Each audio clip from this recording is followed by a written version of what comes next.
زندگی کا مقصد کیا ہے؟ ایک ملحد کا قصہ۔ میری کہانی یونیورسٹی کے پہلے سال سے شروع ہوتی ہے۔ یہ سال میرے لیے کافی مشکلات لے کر آیا۔ میرے والدین ایک دوسرے سے الگ ہو گئے، میں ایک کار حادثے کا شکار ہوا اور میرا ایک قریبی دوست وفات پا گیا۔ میں نے خود سے سوال کیا، میں یہاں کیوں ہوں؟ زندگی کا مقصد کیا ہے؟ اور میں زندگی کے مقصد کی تلاش پر غور کرنے لگا۔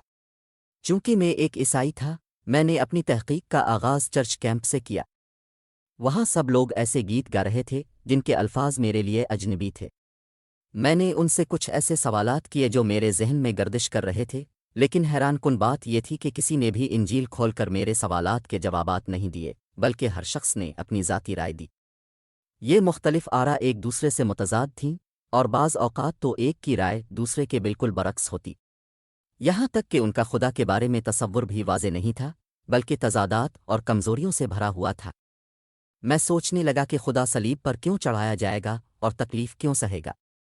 یہ سب دیکھ کر مجھے اندازہ ہوا کہ عیسائیت میں بہت زیادہ اختلافات اور تعویلات موجود ہیں۔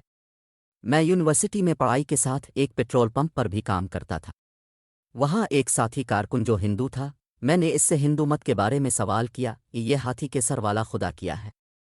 کیا آپ لوگ کسی شیر کے سر والے خدا کو نہیں چن سکتے تھے؟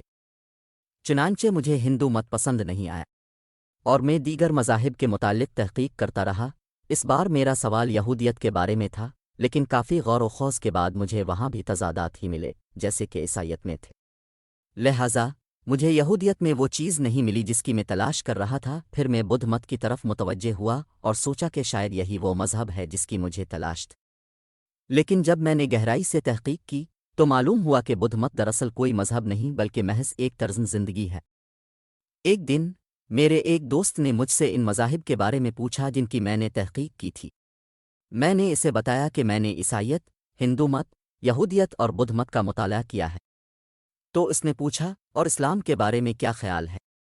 میں نے جواب دیا، میں ان کے اسلام کی تحقیق نہیں کروں گا۔ مجھے ان کے دین کی طرف دیکھنے کی کیا ضرورت ہے؟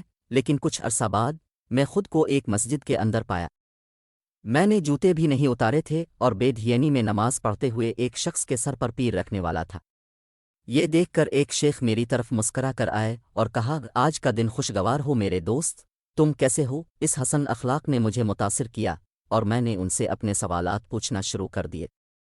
اور جو چیز مجھے سب سے زیادہ حیران کرتی تھی وہ یہ تھی کہ جب میں ان سے سوال کرتا تو وہ فوراً جواب نہیں دیتے تھے، بلکہ وہ قرآن کھولتے اور کہتے، یہاں پڑھو میرے بھائی۔